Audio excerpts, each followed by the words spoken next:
Meaning of derivative. Derivative. Derivative. Derivative. Derivative.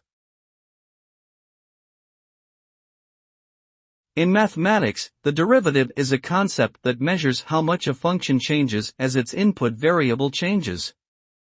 It is essentially the slope of the tangent line to a graph at a particular point. The derivative is a fundamental concept in calculus and is used to solve many real-world problems, such as finding the maximum or minimum values of a function, or determining the rate at which something is changing over time.